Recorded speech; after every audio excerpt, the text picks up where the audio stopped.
여러분 안녕하세요. 반갑습니다. 방금 소개받은 서인들입니다. 소개가 길었죠? 별로 유명하지 않은 사람이라 소개가 깁니다. 오늘 여러분들 이렇게 런던에서 뵙게 돼서 반갑고요. 제가 그저께 서울에서 왔습니다. 오늘 이 강연 때문만 왔습니다.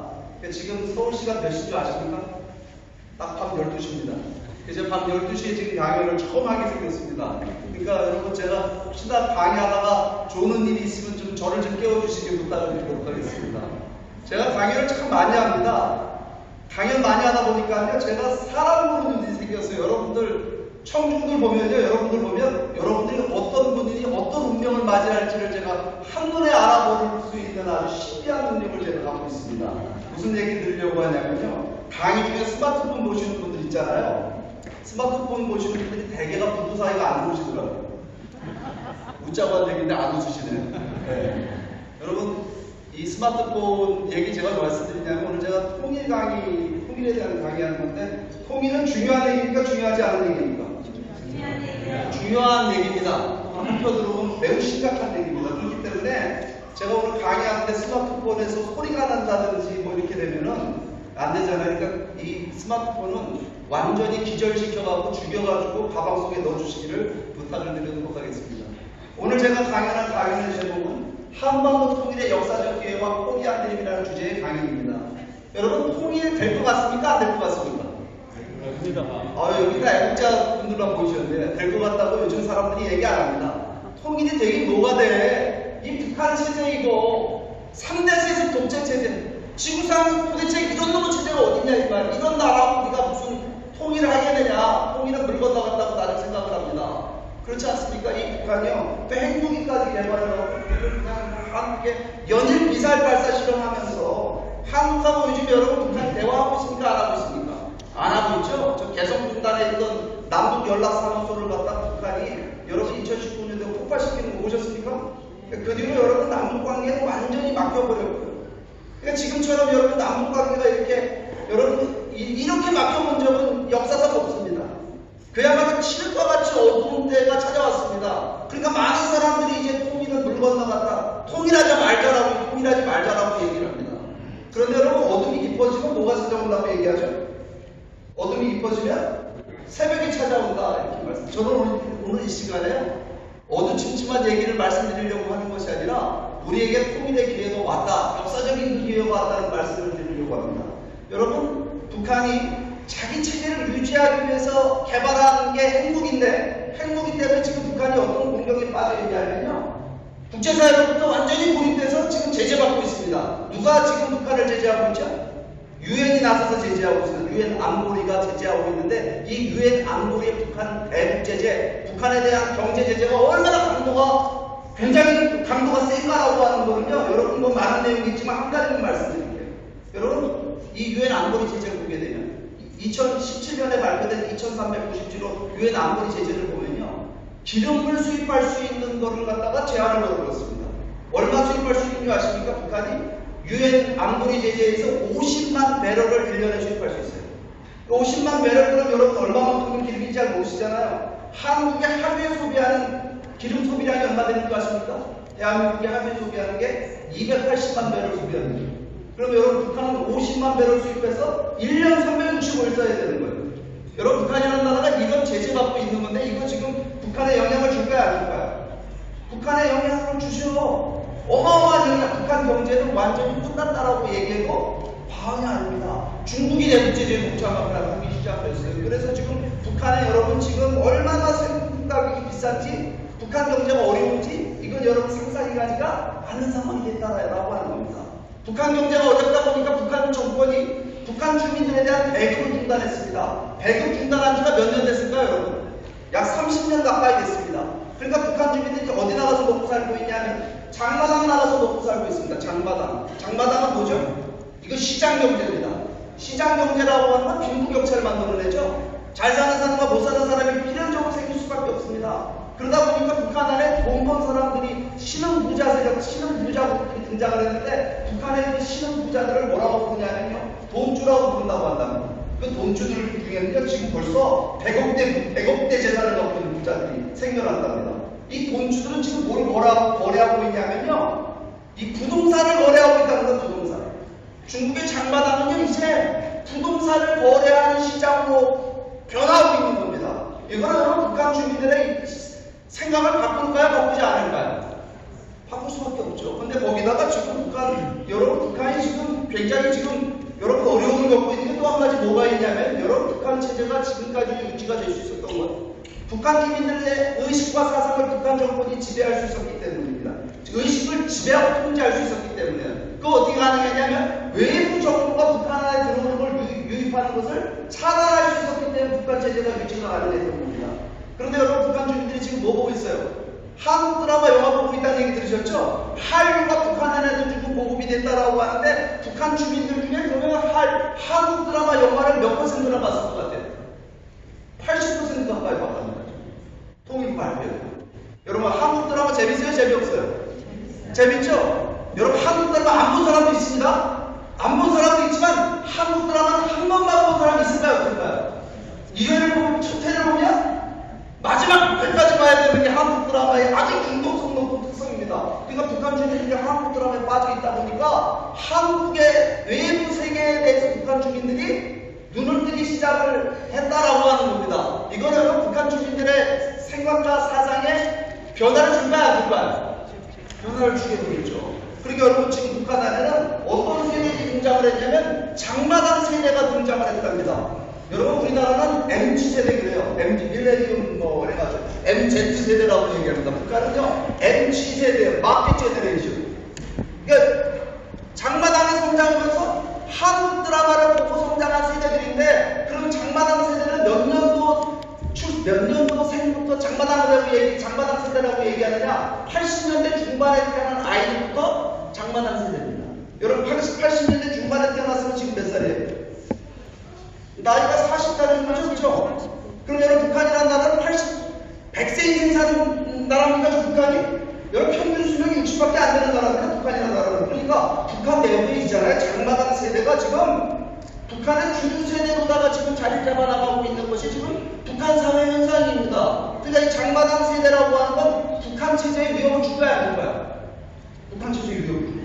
그러니까 북한에서요 2020년도에 뭐가 발표했냐면요 2020년도에 김정은 정권이 반동문화 사상 배경법이라고 하는 걸 발표했습니다. 이거 무슨 법이냐면 한국 드라마 영화를 보다 걸리면 무기징역 때리겠다는 법입니다. 여러분들 이거를 하고 한국 드라마를 못 보게 막으려고 북한 정권이 했는데 이게 말이 잘 안 듣는 거예요. 그러니까 북한이 또 무슨 법을 발표했냐면요 평양문화보호법이라고 하는 법을 발표했습니다. 이거는요 한국 기자들이 이름을 이렇게 붙였어요. 오빠금지법이라는 거. 오빠금지법. 한국 드라마 영화를 보다 보니까 한국진 남조선진 말을 쓰는 겁니다. 자기야 오빠야 선생님을 쌤이라고 부르는 거예요. 북한에서 젊은이들이. 근데 여러분 이거 지금 북한에서 자기야 오빠야 하면 어떻게 되냐면요 잘못하면 유기징역 사형당합니다. 여러분 21세기에 지금 여러분 이렇게 반문명적인 법이 어디 있습니까? 지구상에 이런 법이 어디 있어요? 외국말 쓴다고 잡아갑니까? 어떤 나라도 그래요. 근데 북한은 이렇게 하고 있어요. 이거 왜 이럴까요? 여러분 여러분 지금 외부 정부가 북한 안에 들어가서 장마당 세대들의 생각을 바꿔놓고 있다. 이건 북한 체제를 무너뜨릴 수 있는 그런 일이기 때문에 북한 체제가 이렇게 적극적으로 한국 드라마 영화 등등을 갖다가 하고 있다는 겁니다. 저는요 이렇게 봅니다. 지금 있지 않습니까? 북한 정권의 종말기가 왔다고 봅니다. 북한 체제를 유지하고 있었던 3대 축이 있습니다. 하나가 뭐냐면 북한 정권이 북한 주민들의 의식주를 지배하고 있다. 의식주. 뭐를 통해서? 배급 경제를 통해서. 배급을 통해서 의식주를 지배해왔어요. 또 하나의 축이 뭐냐면 사상 통제를 통해서 북한 체제를 유지해올 겁니다. 근데 지금 방금 말씀드린 두 가지 축은 무너졌습니까? 안 무너졌습니까? 완전히 무너졌죠 지금? 그럼 남은 건 뭐가 있습니까? 북한 체제를 유지할 수 있는 하나쯤 남았습니다. 뭐냐면 바로 뭐예요? 뭐라고 되어 있습니까? 공포정치입니다. 공포정치. 그러니까 아까 금방 말씀드린 반동문화 사상 배경법이라든가 평양문화보호법이라고 하는 건 뭐예요? 그거는 공포정치죠. 공포정치는 북한 안에서 점점 더 가혹한 수준으로 점점 더 심해질 겁니다. 그럴 것 같아요? 안 그럴 것 같아요? 그거만 남았어요. 북한 경제가 좋아질 일이 있을까요? 북한 주민들의 사상과 의식을 북한 정권이 과거 김일성 시대처럼 북한 주민들을 여러분 이거를 사상적으로 있을까요? 없을까요? 북한 주민들은 더 이상 북한 정권을, 김정은 정권을 신뢰하지 않는 입장으로 가고 있기 때문에 여러분 이게 지금 북한 주민들한테 안 된 일입니다. 왜냐하면 북한 정권이 북한 체제를 유지할 수 있는 길은 공포 정치가 된다라고 하는 겁니다. 공개 처형하고 정치가 없으면 하고 여러분 이런 체제 이거 끝장내야 되겠습니까? 안 내야 되겠습니까? 끝장내야 되는 겁니다. 종말기가 온 거예요. 맞는 것 같아요? 틀린 것 같아요? 여러분 이런 인식 속에 우리가 북한 정세에 돌아봐야 되는데 여러분 북한 상황만 보면 안 됩니다. 왜냐하면 우리가 분단된 거는 국제사회가 우리를 분단시켰잖아요. 그렇죠? 그러니까 소련과 당시에 미국이 냉전이라고 하는 국제정치의 어떤 싸움 속에서 여러분 우리가 분단된 거예요. 그러니까 우리가 뭘 돌아봐야 되냐면요. 한반도 내부 상황만 아니라 국제정치적인 상황을 돌아봐야 돼요. 지정학적 구조, 국제정세. 근데 요즘 여러분 우리가 눈만 뜨면 한국 TV에 나오는 뉴스가 뭐냐면 뭐 나오고 있습니까? 미중 패권 전쟁에 대한 얘기 나오고 있죠? 미중 패권 전쟁. 여러분 이거 뭐예요? 미중 패권 전쟁은 왜 하는 거죠? 미국과 중국은 왜 싸우고 있는 거죠? 한국 많은 언론들이 어떻게 보도했냐면 미국과 중국이 싸우는 이유가 중국이 갑자기 경제 성장을 막 우길승천 경제 성장을 하니까 미국이 배가 아파하고 중국을 견제하기 위해서 중국을 못 살게 하기 위해서 일으킨 전쟁이 미중 패권 전쟁이다 이렇게들 생각하는 사람들이 많이 있었어요. 근데 여러분 미국과 중국이 싸우는 이유가 뭘까요? 경제적이고 여러분 군사적인 그런 거는요 현상적인 부분입니다. 본질적인 게 있습니다. 어떤 본질적인 거냐면 여러분 미국이란 나라는 미국 사람들이 옳다고 믿는 가치에서 만들어진 나라가 미국입니다. 중국이란 나라는 중국 사람들이 옳다고 믿는 가치에서 만들어진 나라가 중국입니다. 그럼 여러분 미국이 추구하는 가치, 중국이 추구하는 가치는 같은 가치일까요? 다른 가치일까요? 다른 가치다라고 하는 겁니다. 그럼 뭐가 다를까요? 여러분 본질적으로 다른 부분이 뭐가 있을까요? 둘 다 시장 경제 하는데 시장 경제 하는 거 같은 거 아니냐? 천만에 만만의 말씀입니다. 여러분 중국은 일당 국제를 포기한 적이 있습니까? 없습니까? 없잖아요. 근데 여러분 중국이란 나라가 이 본질적으로 뭐 일당 독재를 하냐 마느냐의 문제가 아니라 여러분 근본적인 문제가 있어. 어떤 문제가 있냐면 여러분 중국에 종교 자유가 있습니까? 없습니까? 종교 자유가 있어요? 없어요? 여러분들 대답하는 태도를 제가 보니까 종교 자유가 별로 중요하다고 생각 안 하시는 분들 같아요. 그렇습니까? 여러분 종교의 자유는 수많은 자유 중에 하나일까요? 아니죠. 종교의 자유는 뭐냐면요. 수많은 자유 중에 하나가 아니라 인간이 자유가 아니면 죽을다라고 얘기할 때 근본적 자유가 종교의 자유입니다. 이거 무슨 얘기냐면 자유는 내 맘대로 하는 걸 자유라고 얘기합니까? 내 맘대로 하는 사람을 때려 죽이는 자유예요? 그건 범죄죠. 자유는 뭘 갖고 자유라고 얘기하냐면 양심의 자유라고 얘기하는 거예요. 내 양심이 내가 말하고 싶은 걸 내 양심대로 말하고 표현할 수 있는 자유를 뭐라고 얘기합니까? 그걸 언론의 자유, 표현의 자유라고 얘기합니다. 내 양심이 원하는 아름다운 나라를 만들고 좋은 나라를 만들기 위해서 내가 집회를 하고 내가 단체를 만들 수 있는 자유를 뭐라고 얘기합니까? 그걸 집회결사의 자유라고 합니다. 그럼 여러분 인간에서 양심의 자유를 박탈하게 되면 언론의 자유, 표현의 자유가 있을 수 있을까요? 없을까요? 정치적 자유, 집회결사의 자유가 있을 수 있을까요? 없을까요? 없다는 거예요. 근데 왜 제가 양심의 자유, 종교의 자유하고 일시심에서 얘기하느냐? 양심이라고 하는 건 우리 인간 누구나 다 갖고 있는데 그 양심은 옳고 그른 거, 어떤 것이 도덕적인 거, 어떤 것이 윤리적인가, 선과 악의 기준을 찾아가는 게 우리 인간의 양심이라는 여러분 인간 마음입니다. 맞습니까? 아닙니까? 그럼 그 양심에게 도덕적, 윤리적 기준을 제시해주는 건 뭐죠? 그게 종교와 신앙입니다. 그러니까 종교와 신앙의 자유를 억압하고 종교와 신앙의 자유를 박탈하게 되면 인간은 그 양심의 자유를 억압하고 박탈하게 되는 겁니다. 그러니까 중국이라는 나라가 종교의 자유를 박탈한다고 말씀드렸는데 그게 중국에는 언론의 자유가 있습니까? 없습니까? 정치적 자유가 있습니까? 없습니까? 잘 모르세요? 있는지 없는지? 대답도 안 하시는데 물도 못 말씀해요. 네?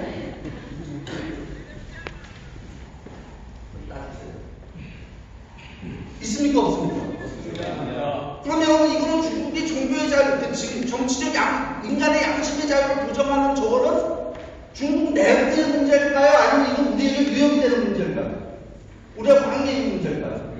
위협이 되죠. 왜죠? 이 중국이 우리로부터 이게 문제가 안 되려면 대한민국에 저 멀리 떨어져 있는 나라가 됩니다. 여러분 중국에 한 지금 영국줄 있는 나라만 돼요, 그죠? 근데 중국은 대한민국 제일 높고, 그리고 그 중국이 인구가 14억이 나가야 되는 경제력과 군사력으로 따지면 세계 2위가 되는 그런 나라입니다. 근데 그런 나라가 인간의 양심의 자유를 부정하는 게 우리에게 위협돼야 안 돼요? 위협되죠. 이런 중국이요, 지금 경제력을 갖기 시작했을 때 이런 가치를 지금 여전히 추구하고 있는 중국이 경제력을 갖기 시작했는데 여러분 중국의 경제발전, 무기를 숨천 경제발전하고 있죠, 중국 보게 되면. 근데 여러분 중국의 요즘의 경제발전은 봉제 공장 통해서 발전하는 게 아닙니다. 첨단 기술 갖고 발전하고 있습니다. 그러면 그 첨단 기술은 첨단 산업을 통해서 발전하는 건데 첨단 산업이 일으키려면 첨단 기술이 있어야 되죠. 그 기술은 여러분 중국 사람들 스스로 개발한 걸까요? 아니면 남에게 훔쳐온 걸까요? 스파이어 걸까요? 근데 여러분 우리가요 그래도 눈 감아줬습니다. 왠 줄 아십니까? 우리도 그랬으니까요. 우리도 옛날에 가난하고 못 살 때 있잖아요. 일본 가서 미국 가서 어깨너머로 배우는 기술 가지고 한국 경제를 발전시켰습니다. 근데 여러분 근본적으로 우리하고 중국의 차이가 있어요. 무슨 차이가 있냐면 중국에서 첨단 산업을 이끄는 대기업들 있잖아요. 그 기업들은 민간 기업일까요? 국영 기업일까요? 국영 기업이라는 문제가 있습니다. 국영 기업은 국가로부터 보조금 받습니까? 안 받습니까? 국가로부터 보조금 받죠? 국가로부터 보조금을 받는 기업들이 연구개발 기술 쓰지 않고 남의 나라에서 훔쳐온 기술 갖고 와서 제품을 생산해서 세계 시장에 들고 나면 어떤 문제가 생길까요? 중국 물건에 경쟁력이 생기겠죠? 무슨 경쟁력? 뭐 가격 경쟁력 뭐 이런 게 생길 거예요, 그죠? 근데 여기 더 큰 문제가 있습니다. 여러분 중국은요 이전의 자유가 없는 나라입니다. 마음대로 이사갈 자유가 없어요. 무슨 얘기냐면 농촌에서 태어나면 농촌에서 살다가 농사짓고 살다가 죽어야 되는 게 중국법입니다. 근데 여러분 농사 짓는 거 힘들잖아요. 그러니까 도시로 나와요. 공장에 취직을 합니다. 그런 사람들을 뭐라고 중국에서 부르냐면 이 농민공이라고 부르는데 그 농민공들은 어떤 처우를 받냐면요. 이 사람들은 중국 정부가 허락하지 않은 이사를 나와서 직장을 가진 사람들이기 때문에 불법 이주 노동자 신분이 되는 거거든요. 불법 이주 노동자들은 정상적인 임금을 받을까요? 못 받을까요? 최저임금 받는 겁니다. 중국 사람들보다 2배, 3배 못하는 아주 이제 말하자면 임금을 약탈당한 노동력을 약탈을 당하는 그런 지위에 있는 사람들이 중국의 농민공인데 그 문제는 중국의 농민공의 숫자입니다. 숫자가 얼마나 되는지 아십니까? 중국 농민공 숫자가 3억입니다. 3억. 대한민국 인구의 6배예요. 그럼 여러분 한번 생각해보세요. 중국의 이 국가가 소유한 국영기업들이 민간기업을 가져가는 국영기업들이 국가 보조금을 받으면서 연구개발비를 쓰지 않고 남의 나라에서 물론 훔쳐온 기술 갖다가 그 다음에 여러분 저임금 근로자들을 활용해서 제품을 생산해서 그 중국 물건을 두고 세계 시장에 나오면 어떤 문제가 벌어질까요? 여러분 삼성이 현대 우리 대기업들 있잖아요. 중국 기업들하고 경쟁이 될까요? 안 될까요?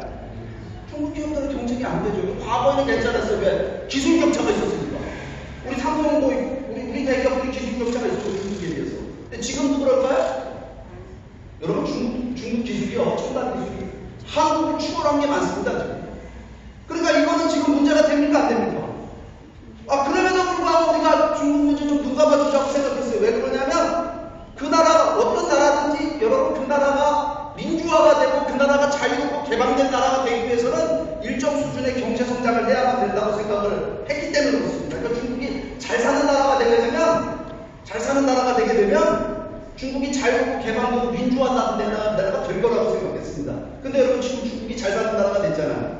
근데 중국은 여러분 자유롭고 개방된 나라 쪽으로 가고 있습니까? 아니면 더 반대로 전체주의 독재체제를 강화하고 있습니까? 어느 쪽입니까?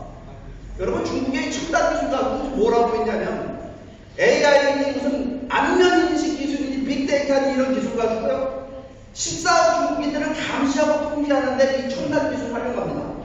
그래서 더욱더 강력한 전체주의 단일체제로 여러분 중국 체제를 지금 회귀하고 있는 겁니다. 그런데 여러분 중국은 이 첨단 기술 가지고 중국인들을 감시하고 통제하는 기술 쓰는데 중국 내부에서만 할까요? 아니면 이걸 세계로 확대해서 전 세계 중국의 영향력을 확대하는 데 기술을 쓸까요? 안 쓸까요? 그게 지금 여러분 마찬가지로 일으키고 있는 겁니다. 그러니까 여러분 지금 중국 문제는 한국과의 여러분 문제만이 아니고 미국과의 문제만도 아니고 이거는 자유시장 경제를 추구하고 있는 모든 나라들과 지금 중국은 마찰을 벌이고 있는 겁니다. 아마 영국도 예외가 아닐 거라고 저는 알고 있습니다. 맞습니까? 틀립니까? 맞습니까? 틀립니까?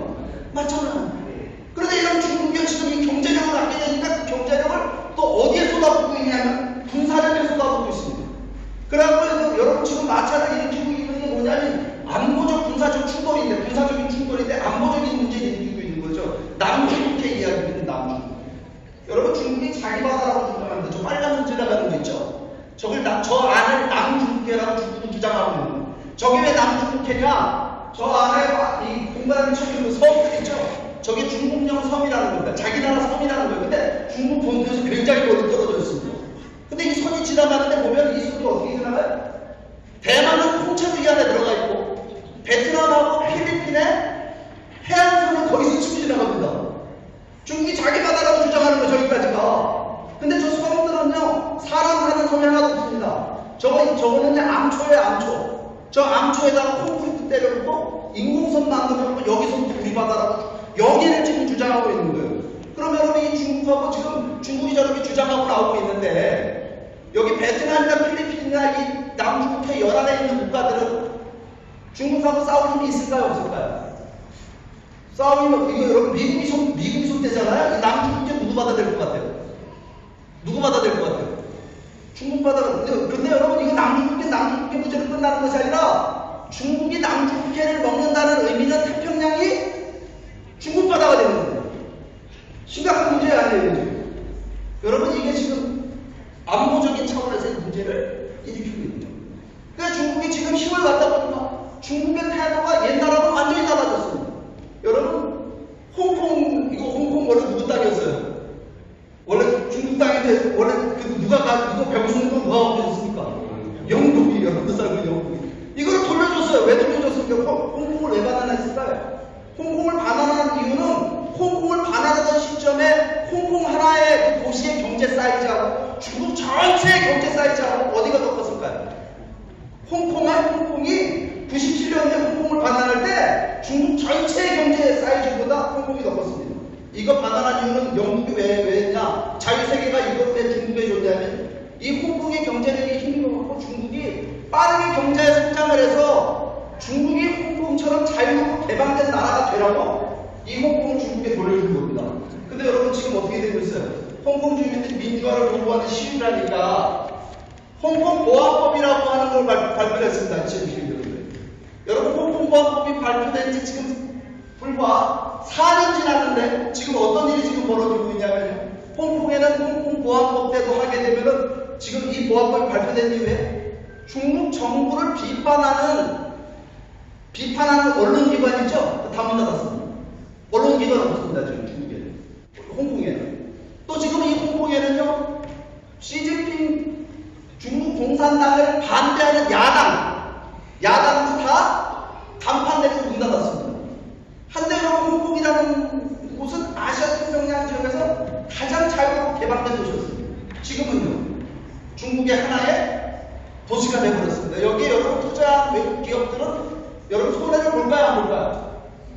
엄청난 손해를 볼 수밖에 없는 상황이 되어있다라고 하는 거예요. 이게 여러분 홍콩 사태입니다, 지금. 근데 여러분 또 여기에 덧붙여서 여러분 시진핑이 3년 성공했죠?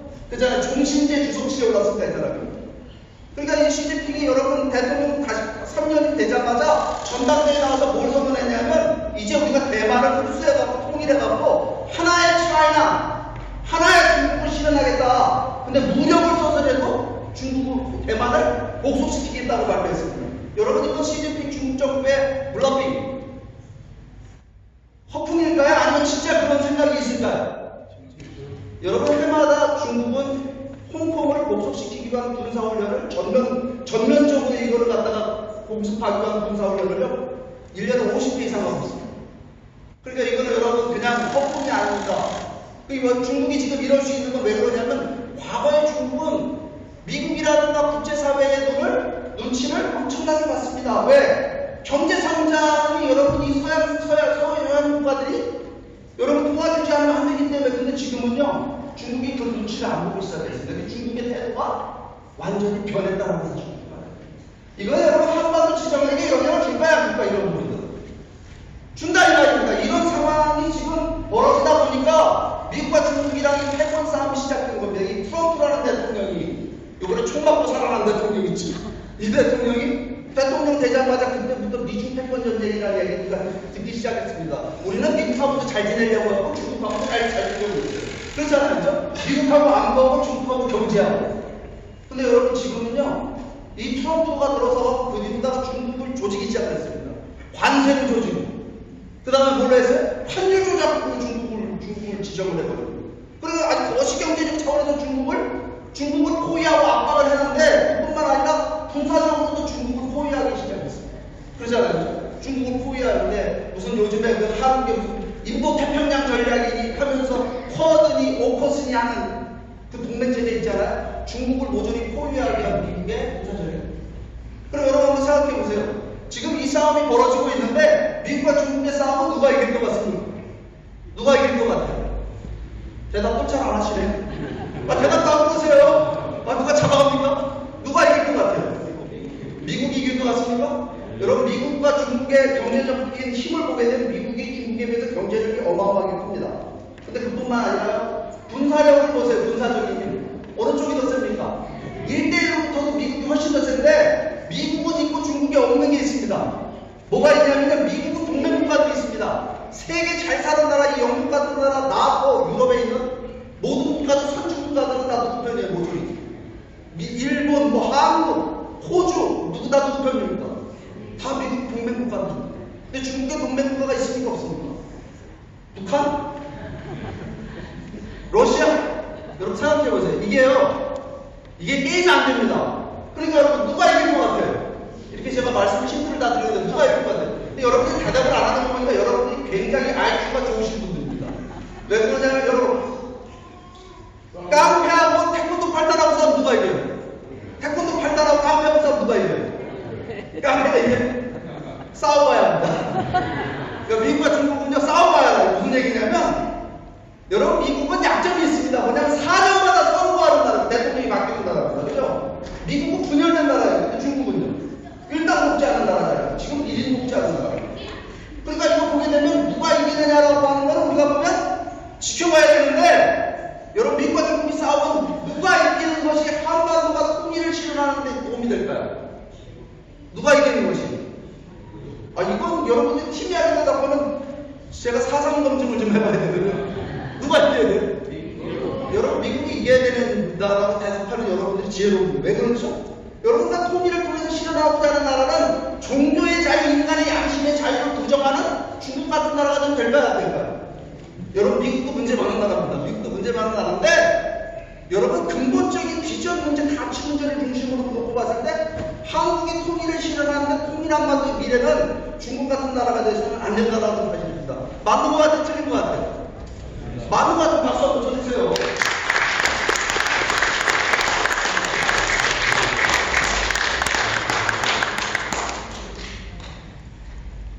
이게 지금 있잖아요. 완전히 판사가 한반도. 여기에 지금 이런 미중 패권 전쟁이 막 극단적으로 지금 붙고 있는 상황 속에 러시아가 우크라이나를 쳐들어갔잖아요. 그죠?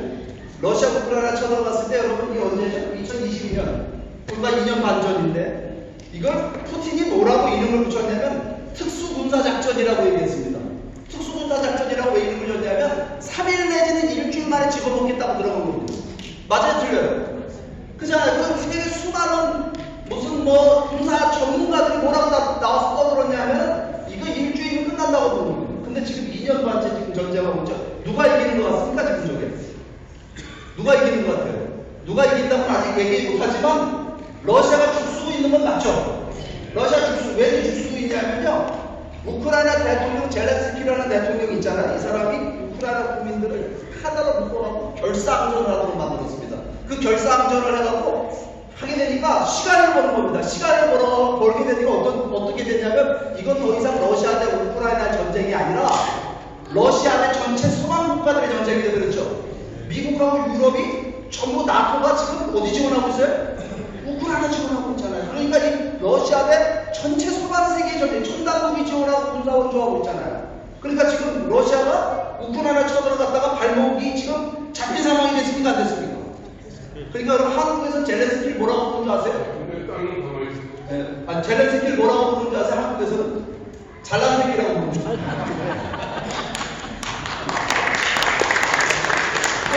여러분 이게 지금 있잖아요. 러시아가 지금 이게 들어가고 어려우니까 지금 뭐하냐면 누구만 따라가고 있습니다. 지원받을 데가 없으니까 중국의 시진핑이 불러들어가고 중국에 도움받으려고 하는데 중국이 시원하게 러시아를 도움 주지도 않습니까? 러시아를 활용만 먹고 있습니다. 그죠? 다음에 여러분, 이게 지금 이렇게 되니까 이거는 우려할 만한 일입니까? 아닙니까? 새로운 냉전 구도가 지금 만들어지고 있다라고 하는 겁니다. 근데 여기에 또 한 가지 우리가 봐야 될 게 뭐냐면 이렇게 되다 보니까 이 냉전 구도로 가게 된다. 라고 하면은 여러분 이 북한이라는 나라가 이들 나라들이 굉장히 도움이 되는 나라가 된 겁니다. 그러니까 지난번에 여러분 어떤 일이 벌어졌어요? 두 번을 만났죠? 푸틴이 김정은이 두 번 만났죠? 김정은이 만나갖고 러시아, 북한이 다시 여러분 동맹체제를 회복했다. 전쟁 나면 러시아가 이제 무조건 개입한다라고 하는 이런 동맹을 체결을 했습니다. 물론 이 무조건이 다 거짓말이긴 합니다만 이런 일이 벌어지고 있습니다. 이건 우리가 우려할 일일까요? 아닐까요? 우려할 일이죠. 그러니까 러시아가 지금 북한에다가 첨단 무기 주느냐 안 주느냐, 미사일 기술을 주느냐 안 주느냐. 지금 여러분 한국이 굉장히 이 문제에 대해서 아주 지금 예민하게 지금 바라보고 있는 일이거든요.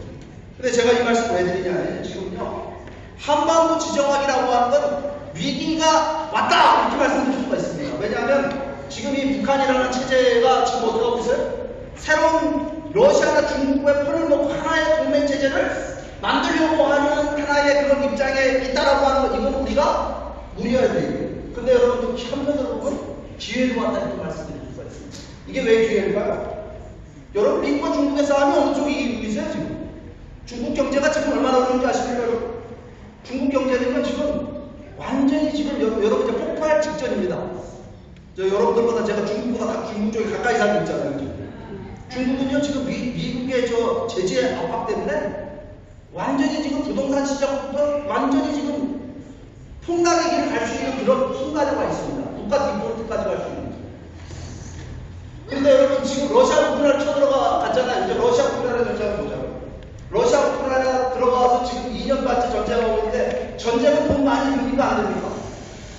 돈 많이 들죠? 전쟁이라는 건 돈 많이 들어요. 미사일 비싼 겁니다. 수백만 불짜리 지금 막 날리고 있는 2년만째 정도. 그러니까 러시아가 이걸 뭐라고 얘기하냐면 러시아라는 곰이 우크라이나라는 덫에 발목이 잡힌 상황이 러시아 우크라이나 전쟁이라. 이게 무슨 얘기냐면 지금 러시아에 우크라이나에 무기만 내주고 있는 것이 아니라 러시아를 경제 제재하고 있습니다. 서방 국가들이. 맞습니까? 아닙니까? 경제 제재하고 있죠. 그러니까 여러분 지금 모스크바 가면 맥도날드 햄버거, 맥도날드나 스타벅스 커피숍이 있을까요? 없을까요? 다 철수하고 없습니다. 그리고 뭐 거기에 에너지도 있고 뭐 식량도 작업하니까 러시아는 큰 나라. 그건 여러분 잘못 보고 있는, 판단을 잘못하고 있는. 그러니까 지금 러시아는 여러분 국제사회로부터 완전히 신뢰를 잃어버리기 때문에 러시아의 미래라고 하는 것을 박지 않다라고 합니다. 근데 러시아가 여러분 우크라이나를 쳐들어가는 바람에 가장 필요한 나라가 또 어느 나라일까요? 중국이 제일 필요를 보고 있습니다. 왜냐하면 러시아가 침략 전쟁을 일으켰고요. 러시아는 나라가 침략 전쟁을 일으키는 걸 보고 중국도 침략 전쟁을 일으킬 수 있다. 이 전체주의 국가라고 하는 것은 침략적 분석을 갖고 있다라고 하는 걸 러시아가 입증을 해버린 겁니다. 그러니까 지금 중국에 대해서 여러분 제재하는 게 미국 혼자 하는 건데 지금 국제사회가 지금 어떻게 미국의 리더십을 인정하고 중국을 제재하고 압박하는데 지금 가세하고 있다라고 합니다. 그렇기 때문에 중국 경제가 지금 어렵다. 그럼 여러분 한번 생각해 보세요. 우리가 여러분 한반도의 지정학을 얘기할 때는 한미일, 북중러 이렇게 얘기합니다. 한국을 북받치는 자유세계 국가들이 있고 북한을 도와주는 나라가 어느 나라예요? 중국하고 러시아인데 이 중국과 러시아가 지금 동반해서 어떻게 되고 있어요? 동반해서 지금 몰락의 길을 지금 가고 있는 상황 속에 북한 경제는 회복불능의 지금 위기 상황으로 북한 경제를 몰락하고 있고 북한 주민들은 김정은 정권에 대해서 지금 등을 돌리고 있는 그런 상황, 불신의 불이 깊어지고 있는 그런 상황. 이거는 뭘까요? 이건 우리가 통일을 실현할 수 있는 기회다라고 합니다. 맞는 것 같아요? 아닌 것 같아요? 이거는 여러분 우리가 위기도 되고 기회도 되는 겁니다. 우리가 하기다는 거예요. 제가 뭐 어디 가서 통일의 기회가 왔다 그러면 통일이 되니까 그냥 가만히 있기만 하면 된다고 생각하는 분들이 아닙니다. 통일을 실현할 수 있는 기회도 되지만 통일을 실현하지 못하면 우리는 엄청난 위기를 맞이할 수 있는 그런 역사의 전환점, 역사의 분기점 속에 오늘 우리 왔다라고 합니다. 그러니까 지금 우리는 굉장히 중요한 시대를 살고 있는 겁니다. 맞는 것 같습니까? 아닌 것 같습니다. 맞는 것 같죠? 박수 한번 치십시오. 제가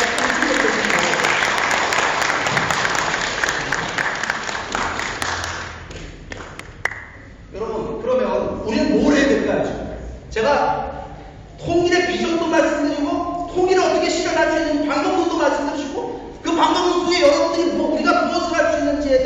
대해서도 우리 지금부터 본론으로 들어가서 통일의 기회가 왔는데 우리 뭐부터 해야 될까요? 뭐부터 해야 될까요? 한국에 여러분 통일 강의 들어보면요, 한국의 통일 얘기하는 학자들 얘기해보면 진영은 딱 나눠져 있습니다. 뭐라고 얘기하냐면 북한을 변화시키려면 어떻게 해야 되느냐? 대화, 교류 협력해야 된다고 주장하는 사람도 있어요. 그죠? 교류 협력. 근데 반대편과 뭐라고 하냐면, 야, 이제까지 우리가 지난 30년 동안 북한에다가 교류 협력한다고 돈 갖다 주고 뭐 식량 대주고 다 했는데 이거 퍼주기 아니냐? 북한이 뭐가 변했냐? 그죠? 그러니까 제재 압박해야 된다고 주장합니다. 맞습니까? 아닙니까? 그 합의를 봅니까? 못 봅니까? 여러분 있잖아요. 이게 뭐냐면 통일론이 어디에 지금 매몰되어 있냐면 과정과 방법에 대한 해법을 찾는데 매몰되어 있습니다.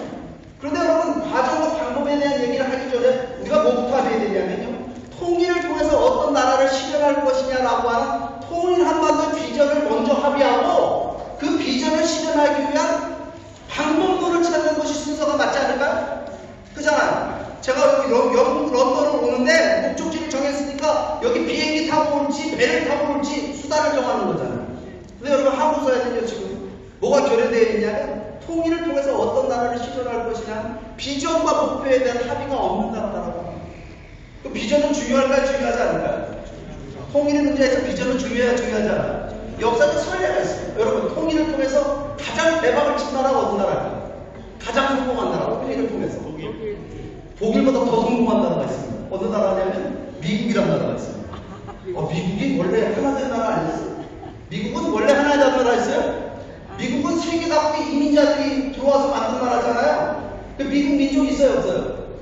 미국 민족은 없잖아요.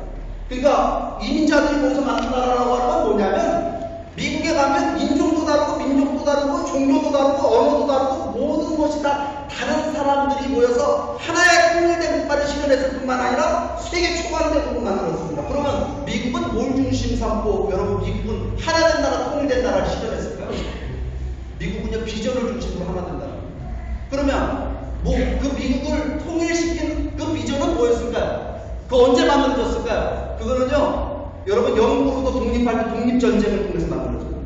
여러분 미국이 독립을 가만 안 놔두잖아요. 독립 못하도록 하려고 하니까 독립전쟁을 하게 되는데 미국의 건국의 아버지라는 분들이 모여앉아서 우리가 영국하고 어떻게 싸울 것이냐라고 하는 병법을 가지고 여러분 토론을 벌인 것이 아니라 군사 전략을 토론한 것이 아니라 우리가 독립하게 되면 이 아메리카 대륙에 어떤 나라를 실현할 것이냐라고 하는 건국의 비전에 대한 합의를 하는 것을 먼저 하게 됩니다. 그래서 발표된 것이 뭐냐면 바로 미국의 독립선언문. 이 독립선언문은 이렇게 쓰여져 있습니다. 우리들은 다음과 같은 사실을 자명한 진리로 인정한다. 그 자명한 진리란 뭐냐면 모든 인간은 평등하게 창조되었고 창조주는 양도할 수 없는 일정한 권리를 모든 인간들에게 부여했는데 그 일정한 권리란 뭐냐면 생명권과 자유권과 행복주의 권리다.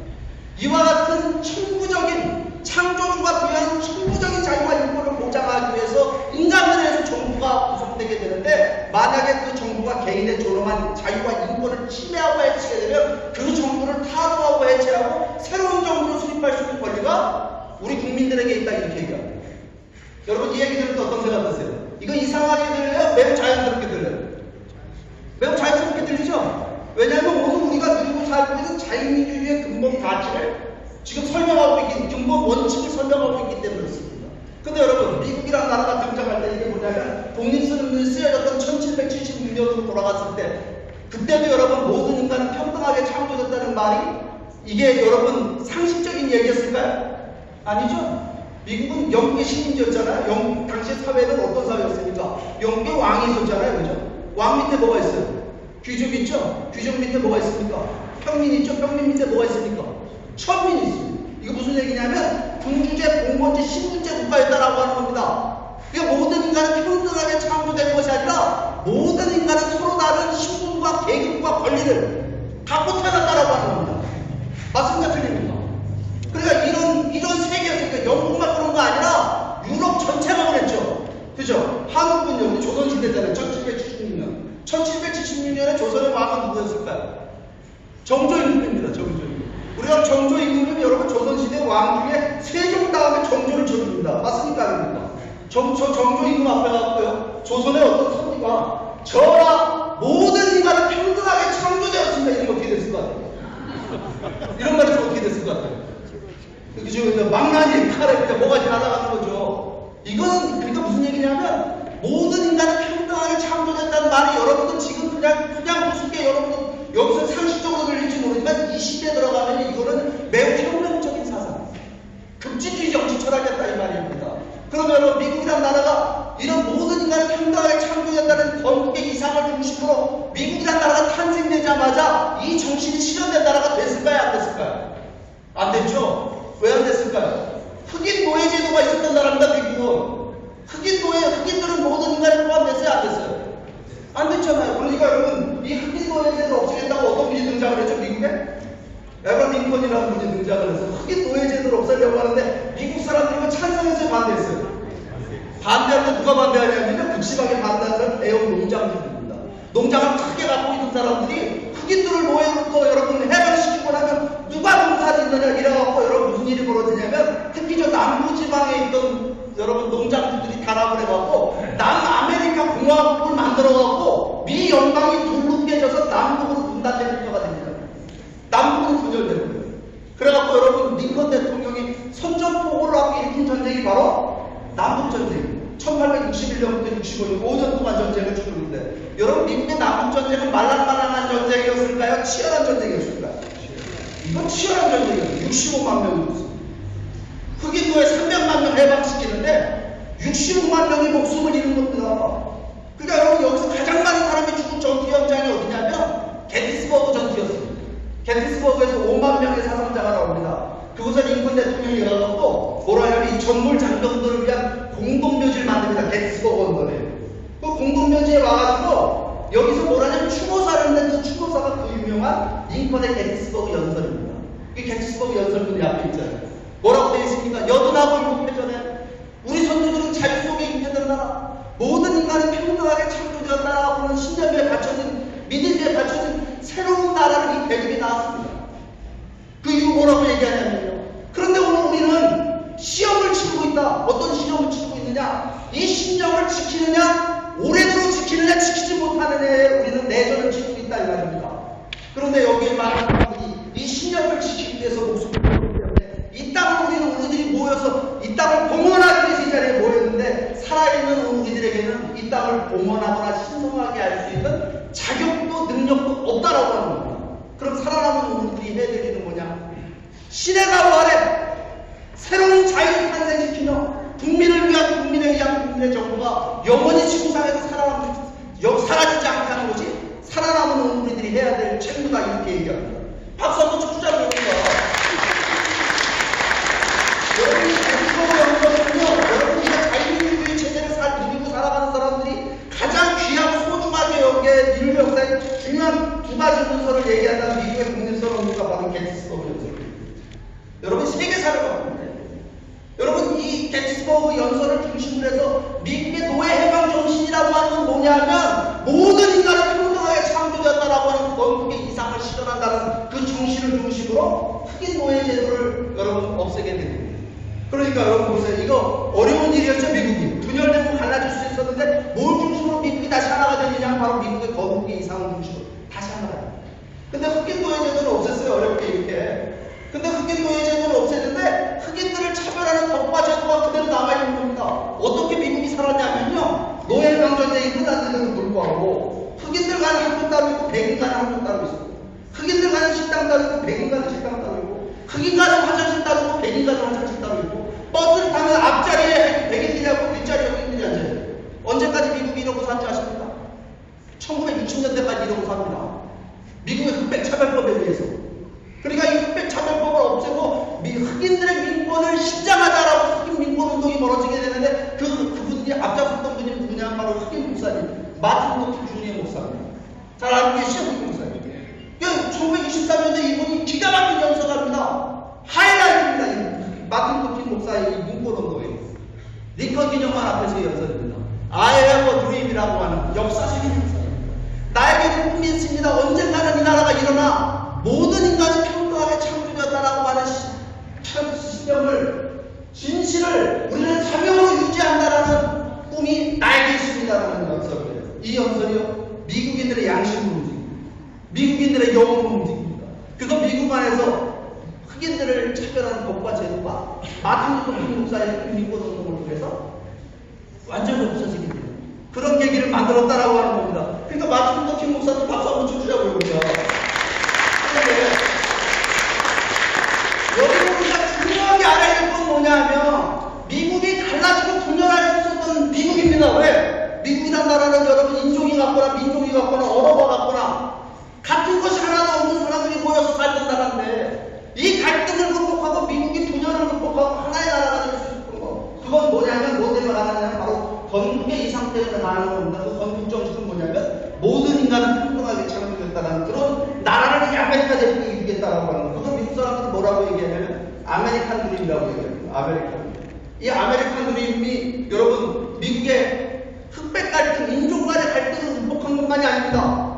여러분 미국 사람들이 모든 인간을 평등하게 창조된 그런 나라 만들기 위해서 만들어진 정치제도가 뭘까요? 모든 인간은 평등하게 창조됐다라고 하는 그 이상을 중심으로 정치 철학에 이걸 반영시켜갖고 새로운 정치 시스템을 만들어내게 되는데 그게 뭘까요, 여러분? 그게 미국에서 탄생한 자유민주주의. 모든 인간은 평등하게 창조됐다는 그 이상을 경제 철학에 적용시켜서 새로운 경제 시스템을 만들어냅니다. 그게 뭘까요? 미국에서 만드는 경제 시스템. 그게 바로 자유시장입니다. 그러니까 미국이라는 나라가 자유민주주의 자유시장 경제를 통해 미국이 잘 사는 나라가 됩니다. 세계에서 제일 잘 사는 나라가 돼요. 맞습니까? 아닙니까? 그러니까 미국처럼 우리도 잘 사는 나라가 되고자 라고 해서 세계 수많은 나라들이 미국을 카피하고 따라하기 시작합니다. 그게 뭐냐? 바로 미국의 자유민주주의 세계적인 확산입니다. 그러니까 대한민국 민주공화국은 모든 권력은 국민으로부터 왔다. 대한민국 헌법 1조 1항 2항이죠. 여러분 대한민국 이거 어디서 배워온 거예요? 이거 여러분 어디서 배워왔어요? 중국 가서 배웠어요? 아니면 저기 뭐 소련 가서 배웠습니까? 이승만 대통령이 어디 가서 배우는 거예요? 미국 가서 배우는 거예요. 잘한 겁니까? 잘못한 겁니까? 여러분 북한의 김일성이 어디 가서 배웠어요? 소련 가서 스탈린식 공산주의 그거 받아들였다가 지금 세계에서 제일 못사는 나라를 만들고 우리는 미국으로부터 여러분이 이상을 받아들여갖고 자유민주주의 이상을 받아들여서 세계 10위의 지금 경제대국이 된 겁니다. 맞습니까? 아닙니까?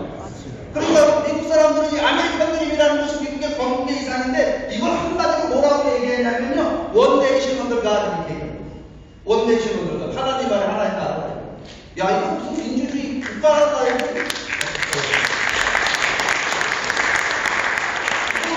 아시나요? 하나님이 나오네 하나님이. 이거 빼도 되는 거 아니야? 민주주의 하면 하나님 필요 없다고 생각하는 분들 있어요. 여러분 이거요. 이게 다 하나님은 그냥 기독교적인 하나님만 얘기할까요? 미국에서 좀 원네이션 언더갓 할 때 저 하나님은 어떤 종파적 종교적인 하나님만 얘기할까요? 아닙니다. 이 원네이션 언더갓은 이거 뭘 의미하는 거냐면요. 인간의 자유와 인권의 원천이 누구로부터 비롯되느냐라고 하는 걸 지금 규정하고 있습니다. 여러분 미국이라는 나라가 등장하기 이전에 인간의 자유와 인권의 원천은 인간의 자유와 인권을 누가 부여했느냐? 인간의 권리와 가치를 인간의 힘으로 누가 규정했습니까? 누가 규정했어요? 세속적 권력기관이 그렇죠? 왕이 통치자가 너는 귀족 너는 평민 맞습니까? 아닙니까? 맞잖아요. 아니죠? 세속적 권력기관이 세속적인 제도와 인간의 가치와 인간의 힘을 규정하던 세계였다라고 하는 겁니다. 자유인권이라는 말은 존재하지 않았습니다. 미국이라는 나라가 등장한 이유까지. 근데 여러분 지금 자유인권의 개념이 어떻게 들어오냐? 세속적 권력기관이 인간의 자유와 인권을 부여하는 것이 아니라 누가 부여하느냐? 인간의 자유와 인권, 인간의 가치는 창조주가 부여한다. 창조주가 절대자가. 그렇기 때문에 이 인간 안에 인간의 가치는 내재적인 가치고 정부 따위나 국가 따위가 인간의 존엄한 가치를 이걸 훼손하거나 침해할 수 없다라고 하는 것이 바로 이 원네이션 언더갓의 뜻입니다. 여러분 박수 한번 쳐주세요. 여러분 이제요. 여러분 사람들은 원네이션 언더갓 민주주의에 무슨 하나님을 얘기해. 민주주의만 하면 되지. 여러분 민주주의의 가장 큰 적이 뭔지 아십니까? 다수에 의한 국정입니다. 다수에 의한 국정이에요. 그럼 여러분 생각해보세요. 여기 다수 빼버리면 누가 들어갈까요? 여러분 북한에 누가 들어가 있어요? 원내시는 어떤 누구예요? 누가 들어가 있어요? 여기 가 대신에 누가 들어가 있어요? 김일성이라고 하는 가시 들어가 있어요. 김태민이가 들어가 있는 거 아니야? 중국은 누가 들어가 있습니까? 중국은 누가 들어가 있어요? CCP 안에 차이니스 커뮤니스트 파티가 들어가 있는 거 아니야? 여러분 인간의 자유와 인권의 원천이 누구로부터 비롯된 되느냐. 이거는요, 우리가 절대로 양보하면 안 된다 이거예요. 인간의 존엄한 가치는 존엄한 자로부터 왔기 때문에 인간은 존엄하다라고 합니다. 맞는 거 같아요? 틀린 거 같아요? 여러분, 이게 바로 여러분 미국의 건국의 이상입니다. 그럼 여러분, 이제 미국이란 나라가 문제 많은 나라예요, 문제 없는 나라예요? 미국은 문제 많은 나라입니다. 지금도 문제가 5만 가지 문제가 있는 나라입니다. 그렇죠? 그런데 여러분, 미국이란 나라 저는 요즘 별로 좋아하지 않아요. 왠지 아십니까? 미국은 지금 문제가 많은데 왜 문제가 많냐면요, 미국을 위대하게 만든 그 근본 가치, 지금 이야기하는 원내시는 하나님 나라의 하나의 나라라고 하는 그 이상은 미국 사람들 스스로 부정하고 세속적으로 타락하고 있기 때문에 오늘이 지금 미국은 세계로부터 존경을 받지 못하고 있는 거예요. 맞는 말이 틀린 것 같아요. 그럼 여러분 한번 생각해보세요. 미국이란 나라가 이렇게 인종도 다르고 종교도 다르고 모든 것이 다 다른 사람들이 아메리칸 드림이라는 걸 중심으로 하나의 나라를 만들고 초강력을 만들었어요. 그죠? 그러면 여러분, 우리가 통일하려면 우리도 통일을 통해서 어떤 나라를 실현할 것이냐라고 하는 비전과 꿈이 있어야 될까요? 없어야 될까요? 미국 사람들에게 아메리칸 드림이 있어야 한다면 한국 사람들에게 코리안 드림이 있어야 될까요? 없어야 될까요? 코리안 드림이 있어도 되고 없어도 된다고 생각하십니까? 아니면 반드시 있어야 됩니까? 반드시 있어야 되잖아요. 여러분, 통일은 목표입니까? 과정입니까? 질문 들어서 답변 한번 해보세요. 통일은 목표입니까? 과정입니까? 예? 과정이 돼야죠. 통일을 목표라고 얘기하시는 분들은요, 사상이 의심스러워요. 왜냐면요, 여러분, 통일이 목표일 것 같으면 지금 당장 통일할 수 있습니다. 김정은이한테 우리나라 갖다 바치면 됩니다. 그렇잖아요. 통일은 목표가 아니라 통일을 통해서 어떤 나라를 실현할 것이는 비전을 이루기 위한 과정입니다. 맞는 것 같아요? 틀린 것 같아요? 그러니까 통일, 우리가 언어가 같고 역사가 같고 민족이 같고 핏줄이 같으니까 통일해야 된다는 말은 맞는 말이에요? 틀린 거예요? 틀린 말이에요? 그건 맞는 말인데 절반만 맞는 말입니다. 그것만 갖고 통일은 될까요? 안 될까요? 통일을 통해서 어떤 나라를 실현하느냐라고 하는 것이 통일 그 자체보다 더 중요하다. 그러니까 우리에게 뭐가 필요해요? 코리안 드림이 필요하다라고 하는 겁니다. 통일을 통해서 어떤 나라를 실현할 거냐라고. 미국 사람들에게는 건국의 이상이 있었습니다. 그 건국의 이상은 모든 인간은 평등하게 창조되었다라고 하는 그 이상입니다. 그러면 여러분, 우리 미국 사람들에게 그와 같은 이상이 있었다라고 한다면, 한국 사람, 한민족이라고 한다면 누구나 공감할 수 있는 공통분으로도 여러분 묶을 수 있는 하나의 공통의 이상이 있을까요? 없을까요? 우리에게 건국의 이상 있습니까? 없습니까? 건국정신이 있어요? 없어요? 있잖아요. 뭐예요? 홍익인간. 아이고, 따라해주세요. 홍익인간. 근데 여러분들이 지금 홍익인간 발음하는 것도 지금 시원찮고 영국에서 오래 살아서는지 모르지만, 이거 여러분 가정마다 이거 한자로 쓰든 한글로 쓰든 써가지고 거실에다가 걸어놓고 살기 바랍니다. 왜 그런 줄 아세요? 여러분, 건국정신 있는 나라가 세계에 있어요? 세계, 여러분 보세요. 전 세계에 건국정신 갖고 있는 나라 한번 얘기해보자. 어느 나라가 있어요? 미국 같은 나라? 뭐 프랑스 같은 나라가 자유평등 박애해서 그러더라고요. 근데 그건 전부 근대 국가 얘기입니다. 근데 여러분, 고대 국가 중에 그것도 반만 년 전에 만들어진 나라가 건국의 이상, 그것도 아주 멀리 세상을 이루게 한다라고 하는 이런 아주 매우 높은 도덕적 이상을 중심으로, 도덕적인 이상을 중심으로 여러분 건국의 이상을 가졌던 나라가 있습니까? 없습니까? 세계 어디도 없잖아요. 그럼 여러분, 이거 우리가 자랑스럽게 생각해야 되겠죠? 근데 여러분, 이게 우리가 홍익인간이라는 말이 있다는 것만 자랑스럽게 생각하는 것이 아니라, 홍익인간이라고 하는 것이 우리 민족의 정체성이고, 이 우리 민족의 이 정체성, 홍익인간은 우리 민족의 DNA가 되어갖고 우리 역사를 감동하고 있다는 사실을 우리가 알아야 됩니다. 맞는 것 같아요? 틀린 것 같아요? 한국 역사를 배우면 뭘 배우냐면 934번 침략당하고 한 번도 남의 나라 쳐들어가 본 적이 없다고 그랬어요. 맞아요? 틀려요? 그러니까 우리가 뭐, 저는 어렸을 때 이거 중학교 때 사춘기 때 학교가 있는데 선생님이 이렇게 가르쳐 주니까 뭐라고 생각했냐면, 이거 우리끼리 싸우다 남의 나라 쳐들어갈 시간이 없었다 이렇게 생각했습니다. 웃으시는 분 공감하시는 겁니까? 네. 근데 제가 세계사를 공부해보니까 그건 아니더라고요. 왜냐하면 자기들끼리 싸우지 않은 민족은 어디든지 없어요. 근데 우리는요, 침략적 본성이 없어요. 남의 영토 뺏고 와서 재산 뺏고 없습니다. 여러분, 한국에 박물관가 있잖아요. 박물관. 한국 박물관에 가면 여러분, 남의 나라의 노략질하고 약탈한 문화재가 있습니까? 없습니까? 단 한 점도 없어요. 그런데 여러분, 일본 가면, 일본 박물관 가면, 중국 박물관 가면, 여기 대형 박물관 가면, 죄송합니다. 지금 영국분들이 루블 박는 거 그래. 맞잖아요. 이게 우리가 왜 그렇게 됐느냐는 이유를 따져보아야 됩니다. 왜 그런 줄 아십니까? 우리가요. 도덕적 이상주의를 추구하던 나라이기 때문입니다. 무슨 얘기냐면 종교를 잘 믿는 나라였다는 종교. 그러니까 불교 믿어갖고 불교 이상 국가를 실현하려고 노력했다니까요. 석가모니의 도덕적 이상이 실현된 나라 언제까지 든지 아십니까? 통일시대 고려시대까지 1000년 이상. 맞습니까? 틀립니까? 그죠? 그러니까 우리나라 저지르면은 나라 국자가 많이 들어가 있어요. 불국사, 무슨 혼국사. 왜 그러죠? 이거 뭐냐면요. 그냥 개인이 무슨 종교를 믿고 해탈해서 금당방생하고 천국 가는 뭐 이런 거 믿은 게 아니라 뭐냐면 석가모니의 도덕적 이상이 실현된 나라가 만들려고 했어요. 맞습니까? 아닙니까? 그러니까 외적들이 쳐들어오면 누가 나가 싸워요? 승려들이 나가 싸웠잖아요. 근데 한국 불교를 뭐라고 부릅니까? 호국불교라고 부르죠. 호국불교가 다른 데도 있어요? 우리나라만 있는 겁니다, 여러분. 근데 여러분, 불교만 그런 거 아니고, 유교 받아들여서 유교 이상 국가를 만들려고 노력했습니다. 맞습니까? 틀립니까? 언제, 어느 시대죠? 조선시대 때죠. 유교, 공자님의 도덕적 이상이 실현된 나라를 만들려고 노력했다니까요. 그러다 보니까 우리가 여기 도덕적 이상주의가 우리 역사를 관통하고 있습니다. 어떻게 하면 또 도덕적인 국가를 실현할 것이냐.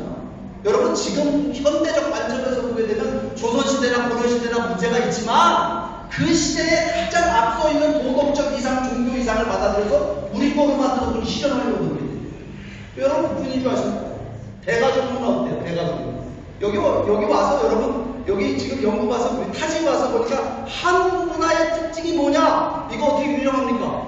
대가족 문화라고 규정할 수 있죠? 여러분 이 자리에 오셨는데 여기 오셔갖고 여러분 호칭을 뭐라고 부릅니까? 여기 이민 와서 여러분 살면서 나이 많으면 뭐라고 그래? 나이 많으면 형님, 나이 어리면 동생, 나이가 아주 많으면 나보다 많으면 아저씨, 아주머니, 할머니 하라고 이렇게 불러야 안 불러요? 불러야 안 불러요?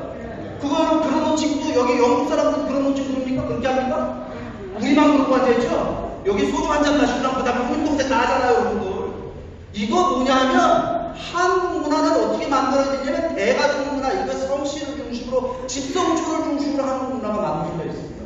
그러다 보니까 한국 사람이 대가족 문화 중에서 가장 중요한 도덕적 가치를 뭘로 여기고 있느냐? 자식이 부모를 공경하는 효사상을, 효를 갖다가 인륜의 도덕의 가장 근본으로 여기고 사는 민족입니다. 맞습니까? 아닙니까? 맞잖아요. 근데 여러분 효만 하는 거 아니에요? 뭐냐면 부모가 자식을 대하는 거 되게 중요해요. 한국 부모는요, 자기 자식을 위해서 모든 것을 희생하려고 하는 그 생각을 갖고 있는 사람들이 한국 부모들입니다. 맞습니까? 틀립니까? 근데 자기를 희생하는 것뿐만 아니라 자식들을 갖다가 도덕적인 인간으로 키우려고 하는 것이 우리 부모들의 생각입니다. 맞아요? 틀려요? 여러분 한국이 어떻게 빠르게 경제 성장을 했을까요? 한국이라는 나라가 가난하고 못 사는 나라, 이 가난의 대명사였던 대한민국 어떻게 50년 만에 잘 사는 나라가 되셨어요?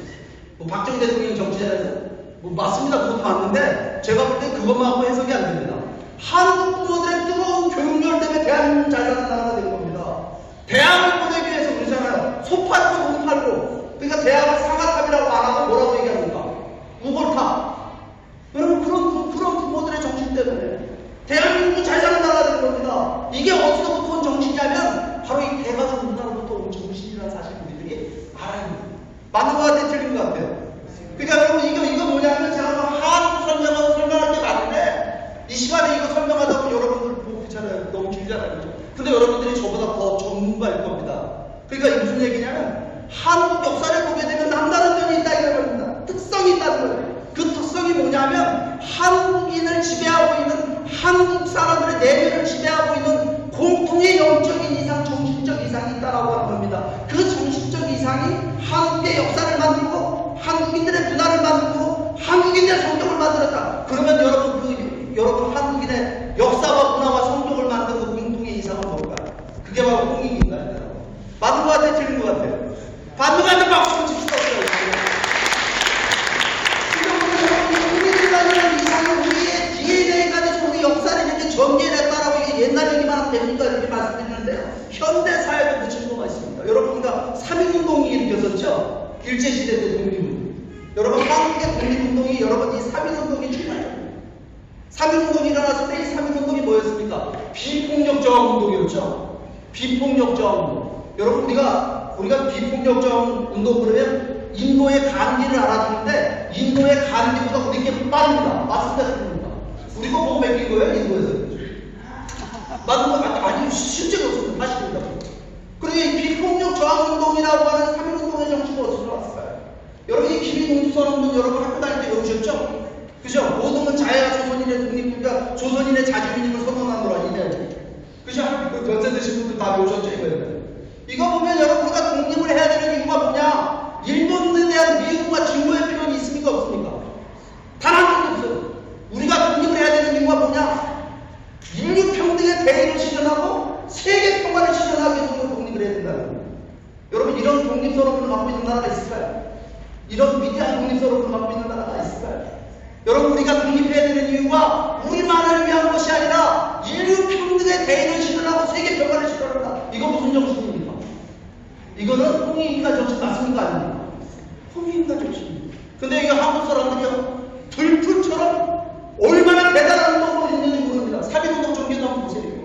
218개 분이 있는데 우리나라에 211개 분에서 일어났답니다. 1500배 시위가 일어났고 200만 명 이상도 일어났습니다. 당시 우리 인구는 2천만도 안 되던 시절입니다. 대단하죠? 그 사람들. 한국인을 하나로 보고 있는 정신이 있는 거예요, 없는 거예요? 있는 거잖아요. 그럼 여러분, 3.1운동의 목표는 뭐였을까요? 조선으로 다시 돌아가자는 운동이었을까요? 신분제 공범국가 조선으로 다시 돌아가자는 거였을까요? 아닙니다. 뭐냐면 3.1운동의 목표는요, 새로운 나라를 실현하겠다는 거. 그럼 그 새로운 나라는 어떤 나라였을까요? 여러분, 새로운 나라를 실현하는 운동이었는데 조선이랑 공범국가 조선 돌아가는 게 아니라. 그러니까 여러분, 상해 임시정부가 만들어지죠? 4월 10일날 만들어집니다. 그 상해 임시정부 이름이 뭐였습니까? 대한민국 임시정부. 여러분 대한민국의 민국은 무슨 뜻일까요? 민국은 무슨 뜻일까요? 무슨 뜻이에요? 민국은요 민주공화국이라는 뜻입니다. 그러니까 민주공화국은 우리 반만년 역사에 있었습니까? 없었습니까? 없었습니다. 근데 이 대한민국이라고 하는 근대식 서구식 민주공화국을 만들겠다 1919년도에 이거 발표가 나간 건데, 그런데 그 민주공화국이 실현하고자 하는 정신적 이상이 뭐냐면 건국정신. 여러분 상해 임시정부의 건국강령을 보게 되면 홍익인간이 실현되는 나라를 실현하겠다는 겁니다. 독립을 통해서 홍익인간이 이상된 시대 나라를 만드는데 그 나라의 정치체제는 뭐냐면 서구식 민주공화국을 통해서 그 홍익인간을 실현하겠다는 겁니다. 그 멋진 얘기예요, 아니에요? 그렇죠? 맞습니까? 박수 한번 치자고요. 그러니까 살아있는 우리의 정신이었다라고 하는 겁니다. 그러니까 우리의 3.1운동이 당시 얼마나 세계적인 영향을 줬습니까?